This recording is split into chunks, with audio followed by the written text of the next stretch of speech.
در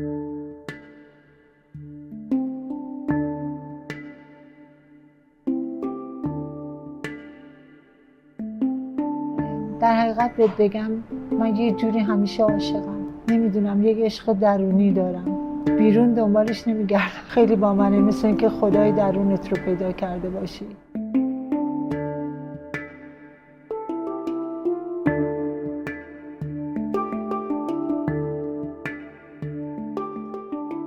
من میترا خاکی هستم، 1326 در تهران متولد شدم. خیلی آرامش رو از اول داشتم، برای اینکه من از 7 سالگی منو گذاشتن پانسیون، مال ترک دنیایی‌ها بود و مال کاتولیکا، پانسیون سهیل.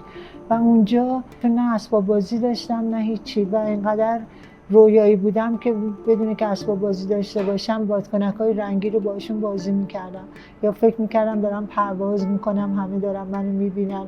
اصلا خیلی رویایی بودم و بلد بودم برای خودم روزای خوشی رو اونجا درست کنم، در حالی که خیلی تلخ بود.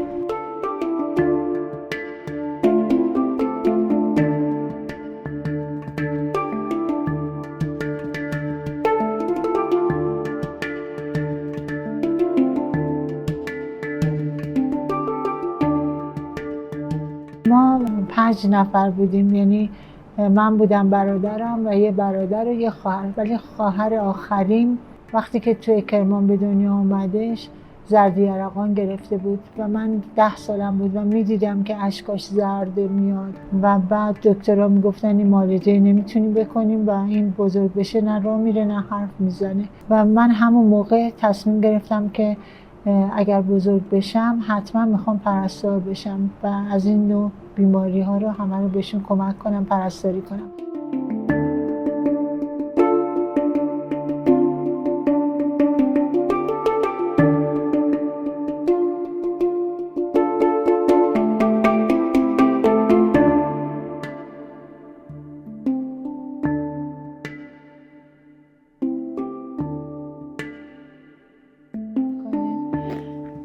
دوست داره، شماها رو دوست داره.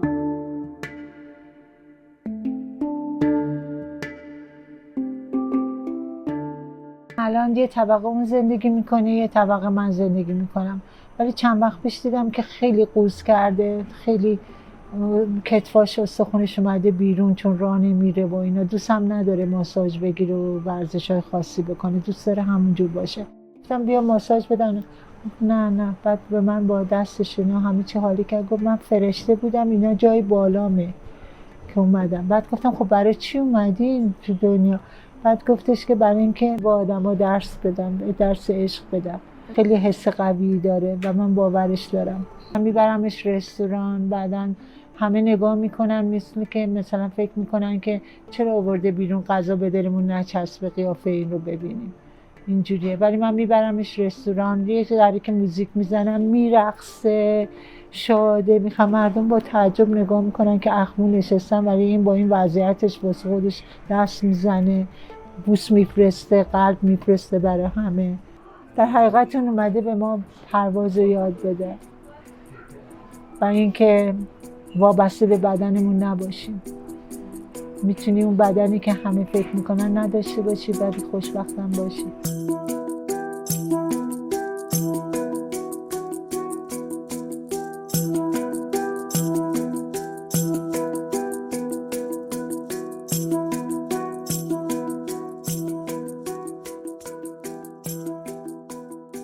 18 سالم که شد رفتم انگلیس و نرسینگ اونجا رو تموم کردم و بعد از اون که برگشتم 23 سالم بود، برگشتم، بعد ازدواج کردم رفتم آلمان. بعد اونجا بیمارستان روانی کرانکنهاس، راشن کرانکنهاس بود، اونجا کار کردم 3 سال و دخترم اونجا به دنیا آمد. وقتی برگشتم ایران مترون بیمارستان پاستور نو شدم و بعد تو 30 سالگی پسرم به دنیا آمد و یه پسر دیگه هم تو 35 سالگی و بعد من 3 تا بچه‌هامو تو نزدیک 40 سالم بود بردم آمریکا و اونجا همش شبکاری کار کردم و در حالی که می‌خواستم برد اونجا رو قبول بشم. حتی اینا رو می‌ذاشتم تو سینما کارتون ببینم، خودم پشت در خودم درس یاد می‌گرفتم و اونجا قبول شدم و سیتیزنی آمریکا رو گرفتم.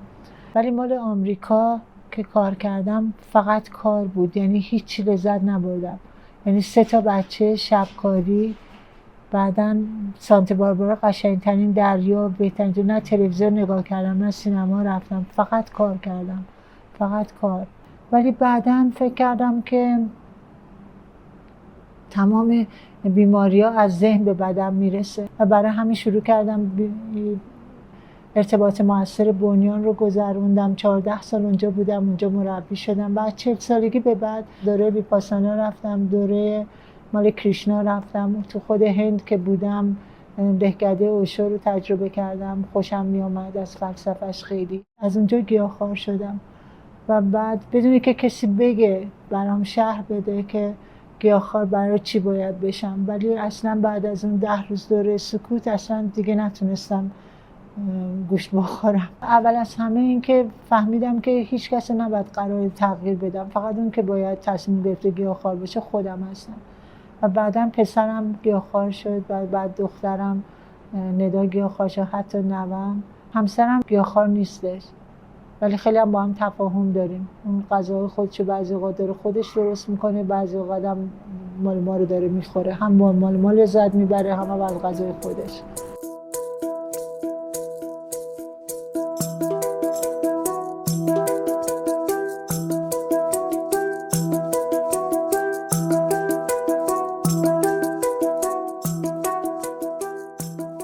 ایده رستوران وقتی که دخترم و پسرم گیاهخوار بودن، همینا گفتن مامان همه موندم که ما چی میخوریم؟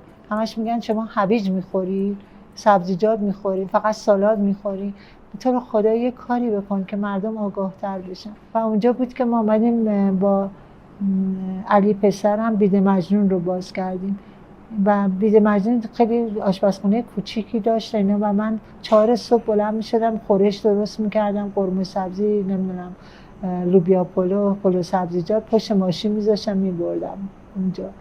و بعد که دیگه اینجا رو آشپزخونه دیگه بزرگ و اینا هستش، نه 2 سال من تو آشپزخونه خودم موندم که غذاها رو نشون بدم، تیم ورک رو کار کنم. نه هر کی منو میخواست ببینه فقط میتونست تو آشپزخونه منو ببینه.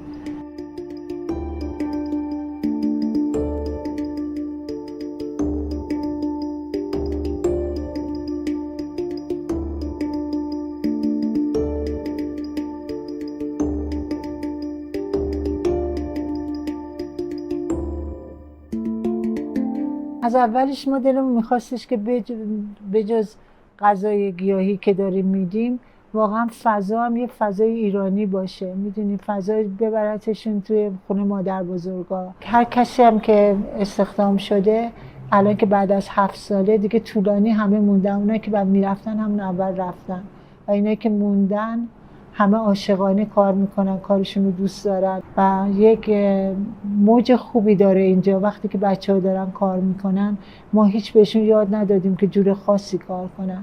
برای همین کسانی که در سالن دارن کار میکنن همشون لباسا یه جور نمیپوشن، هر کی بعد سلیقه خودش میبینه به مهمانش میخواد چجوری پذیرایی کنه. چرا من باید یاد بدم که اول بگین چی میل دارید یا مدل من بیایید صحبت کنید؟ نه، هر کدوم مدل خودشون پذیرایی میکنن و لباسایشون هم هر لباسی که خودشون مدلشون هست قرار بپوشن میپوشن، خیلی آزادن.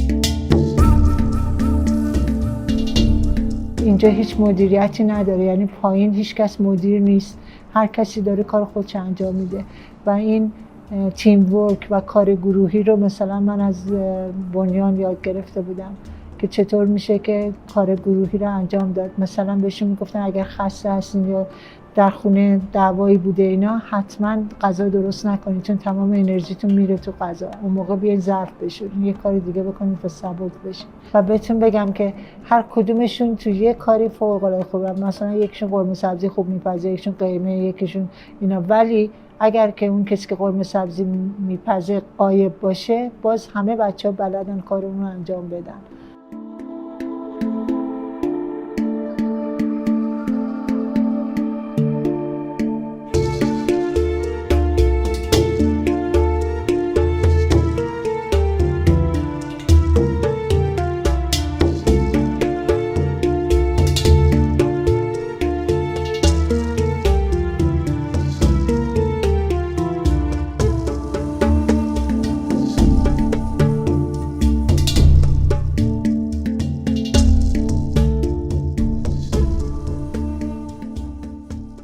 تمام اساسی مال خونه خودمون بوده. این تلویزیون مال مادر بزرگم بوده. وقتی که ما این تلویزیون رو گرفتیم بقیه تلویزیون نداشتن و تمام همسایه ها می اومدن جمع می شدن، همه با هم می شستیم، پالوده می خوردیم، بستنی می خوردیم، فیلم هم تماشا می کردیم، خیلی خوش بودیم. هم رو زمین می شستیم دور تا دور هممون این تلویزیون نگاه می کردیم. تمام این بشقابا تمام مال خونه خودم هستش. همه یادگار برای خودم وقتی نگاه میکنم. بعضیش تو انگلیس غذا خوردم توش، بعضی‌ها رو تو آمریکا. و این مال جهاز مادرمه، این گل سرخیان مال جهاز مادر شوهرمه. کتابا خیلی خیلی خیلی قدیمیه. پسرم فکر میکنم اگه یه جایی تو کاشان گیر آورد اینا رو و خودش خیلی دوست داره نگاه میکنه میخونه. خیلی قدیمی هستش. این چرخ خیاطی ها مال پدر شوهرم بوده که خیاط معروفی بوده، تو بهارستان خیاطی داشته و بعداً چرخ خیاطیش ما همه رو بعد از اینکه از کارش بازنشسته شد همه رو من نگه داشتم. تو این لحظه الان که گفتی رسیدم به بی‌آرزویی. نه میخوام نه نمیخوام، چون احساس کردم که کسانی که عبادت‌های خاصی میکنن، حتی نماز خوندن، بلافاصله یا تموم میشه بلند میشن، یا اینکه یه چیزی ازش میخوان، یا اینکه میگن این مریضی رو ازم بگیر نمیخوام، یا اینا و بعدم گریه زاری میکنن و تموم میشه میرن. زندگی من بعد اول بخوام و در ضمن اون نارسیسه یا هرچی هست دوست داره من سجده کنم، التماسش کنم، گریه کنم تا به من یه چیزی بده. من دیگه اینا رو عقیده ندارم.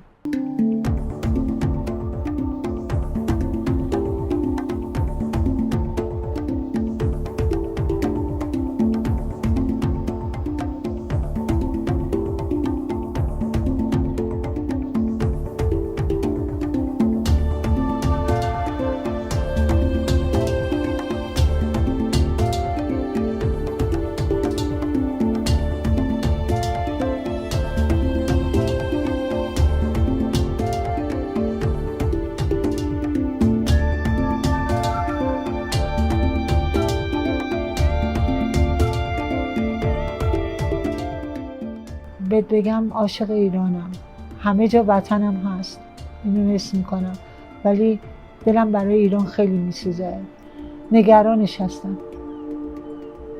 فکر میکنم که یک کل ایران فکر میکنم یک انسانی که داره آسیب میبینه و دلم میخواد کمکش کنم تا اونجا که میتونم.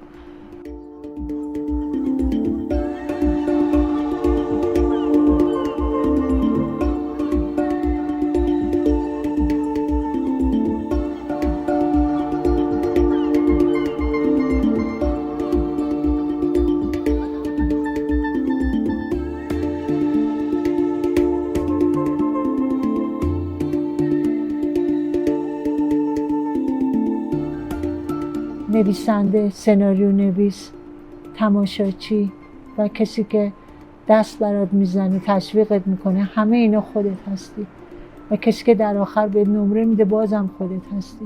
من هر کاری که دوست داشتم بکنم کردم، با اینکه جلوم موانع زیاد بوده، ولی من خودم کاری که دلم میخواسته کردم.